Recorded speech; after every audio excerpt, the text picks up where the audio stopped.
Welcome to my Shaved In. I'm Tobin, and today I want to do a quick little video. I'm trying to keep it quick about Gillette Techs and their blade gap. Matt Pisarcik has a great video with the history of Gillette Techs.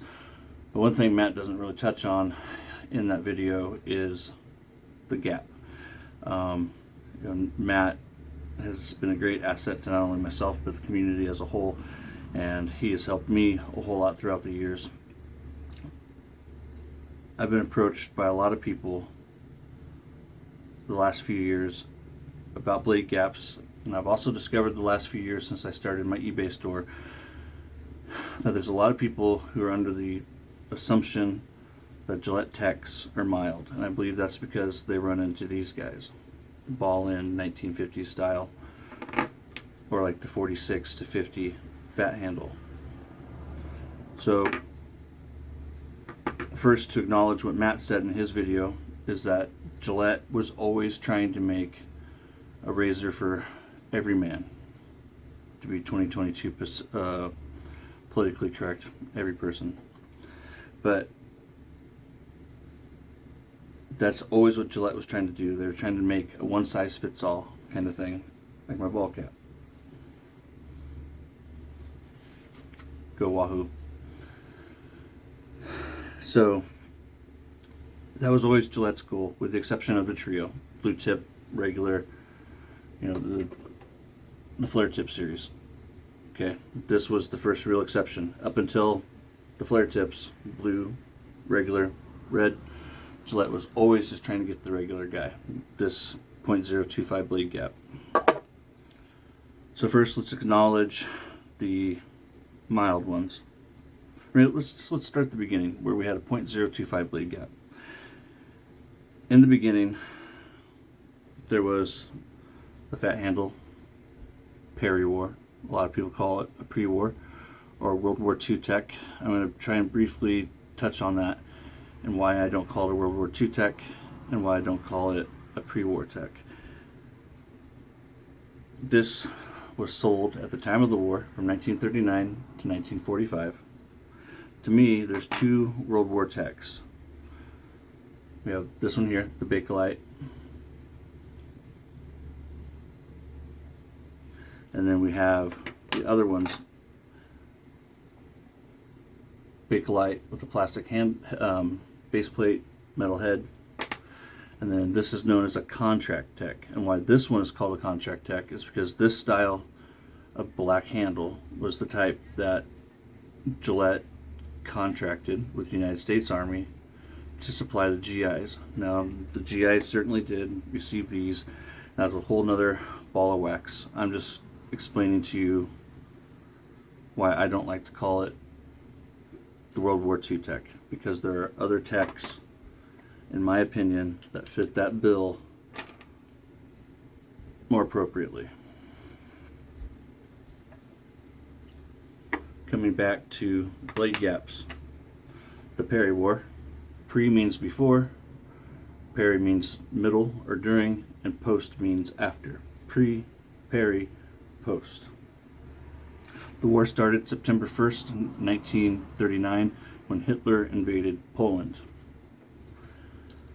The war officially ended September 2nd, 1945, when the Japanese signed the official surrender papers aboard the USS Missouri. The war actually ended a little before that. So we got the triangle holes. The war was fought from September 1st of 39 to September 2nd of 45. The United States didn't enter the war until December 11th, 1941. 4 days after Pearl Harbor is when we officially declared war. So to call it a pre-war doesn't make sense to me. And so now you know, I'll be calling it a peri-war. The only time you'll hear me call it a pre-war or World War II tech is when I'm trying to help someone know what I'm talking about when I'm talking to someone who doesn't know what I'm talking about. Yeah. So the fat handle, 1939 and 1945 tech, has the triangle holes. I just had a weird message show up about answering calls. Let me pause it. Okay, I don't know what I did there, but triangle holes, Fat Handle Tech has a .025 blade gap, and this is the middle blade gap for the Tech. You gotta keep in mind that the Tech was made from 1938, the end of 38, officially until the 1970s or so, but really you can find it, I got my window open, you can find iterations of the Tech all the way up to like 99 or 2000 something or other. It was made for a long time. In the 1920s, Gillette still owned it and was buying out different companies. Then in 1930, Jack Gaisman, aka Henry Gaisman, that was his real name, there's the whole auto-strop merger thing to where they took over. And then as we start getting closer to this guy coming out, Gillette has either passed away or isn't doing well, and Gaisman is running the show. And then no sooner does Kingseat Gillette die that Jack fires all the top executives, directors of Gillette throughout the whole world. And so Gillette was always going through internal changes, and we saw that externally on the market. So a lot of it is really confusing because there's so much history and so much time that has gone by. The first Tech that was really mass produced is this guy, and this is also known as a contract Tech. These were not contracted to war, to my knowledge. The gold was only made in 46, and this was the first oval hole. But this head still has the .025 blade gap, making it the middle blade gap. The Gillette was made in a .020 blade gap, a .025 blade gap, and a .030 blade gap. So there's a whole bunch of razors that fall into the same blade gap category as this guy. My favorite is the contracts. We got this one here, and then this one has the triangle holes, and it was made from 38 to 45. The gold with the oval holes was made in 46 only. To make things even harder to figure out, of course, is the war. In 1941 and in 1946, Gillette made, I had this out but I put it away. 1941, 1946, Gillette made the Ranger Tech. This is just an example. Remember, the United States entered the war in 1941. This was the father, the mother of the 40 Super Speed. Okay, I'll eventually make it a little video about that, but the war greatly affected this early time period of the Tech. So we've talked about the .025, and with any of these, if you guys have information that I don't share or questions, leave it in the comments, or you can always send me a message on Instagram, or however you know how to contact me. The 1950s. A lot of people consider this, by today's standards, a mild razor. I still consider it, a medium, leaning to the left, mildness. And these are your 1950s ball-end Techs. From 1931 to 1951, 1950 actually, Gillette did not produce date codes. In 1951 was the first year the date code came back, and that's what mine actually happens when this is a 54. Is my gold? No, my gold is a 46 to 50, and we know that because there's no date code on it. So anyways, you have the .020, and you're going to find that in oval hole Techs with the fat handle, and you're going to find that in the 50s and early 60s ball-end Techs. Okay. In 1966, which is, I have one here.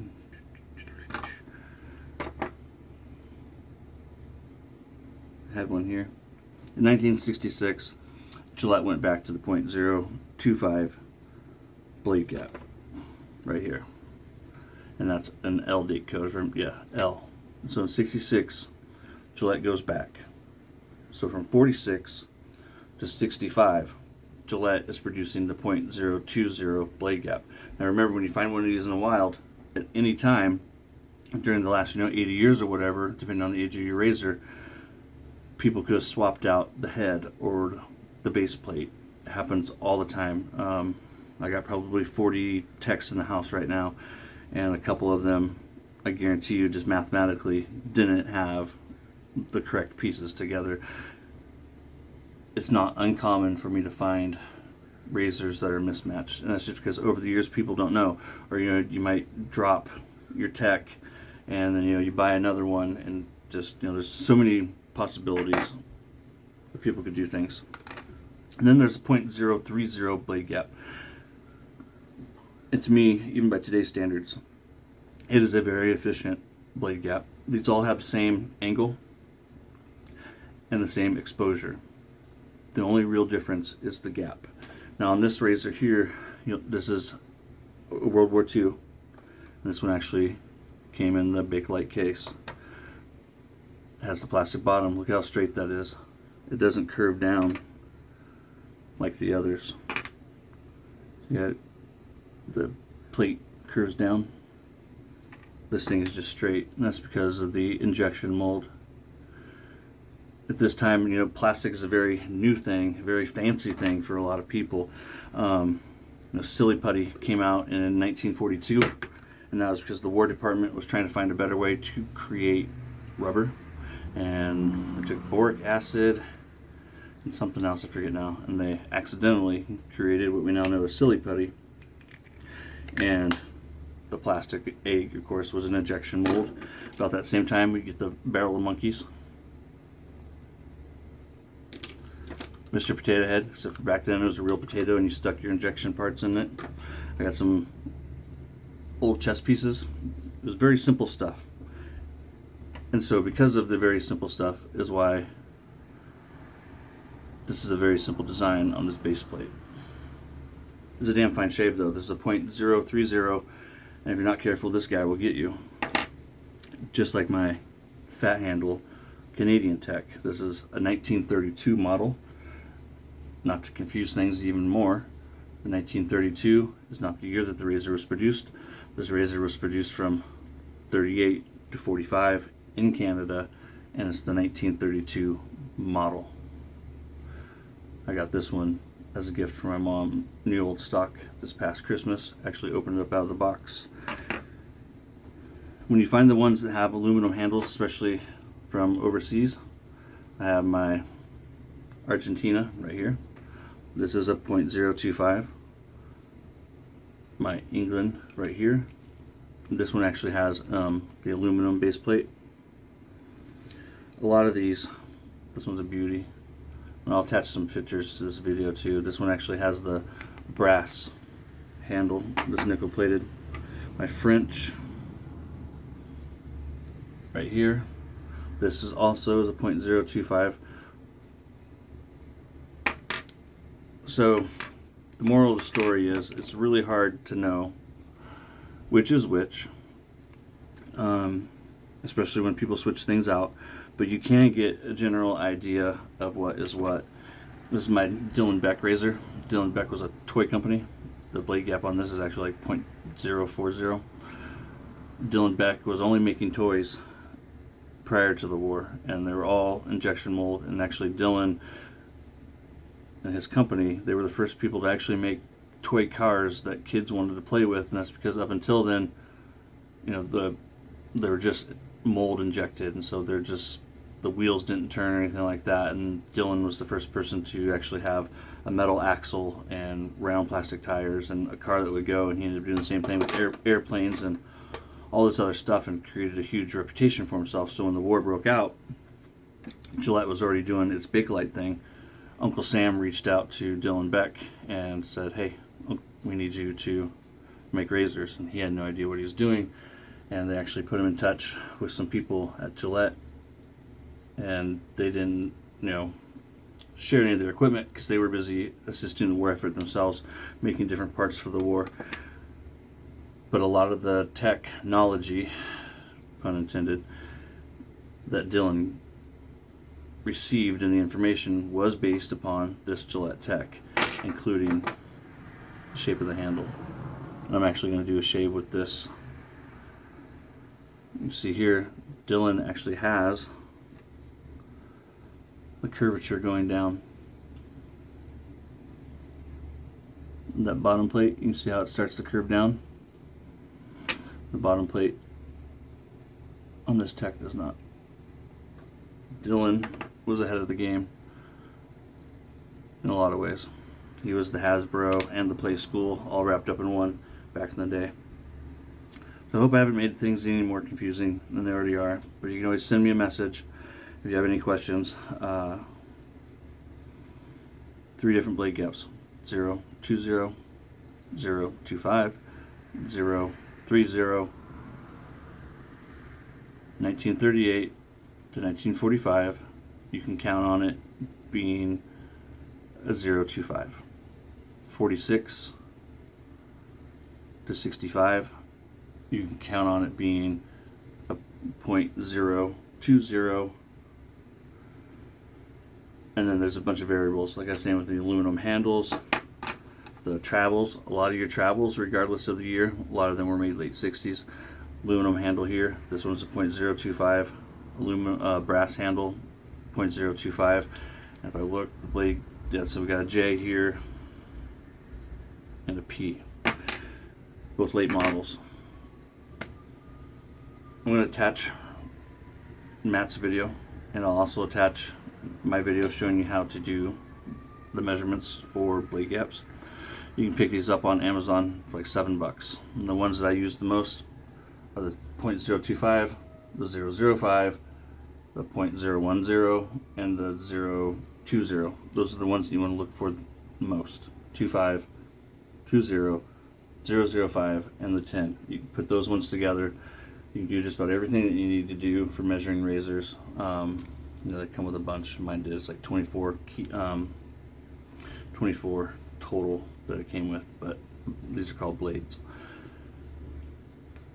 So I'll watch this video and hopefully I haven't made it any more confusing, like I've already said probably 5 times. I'm trying to simplify it for a lot of people out there, and that's my goal. Thanks for tuning in. My first video from the Shaved In. Y'all take care.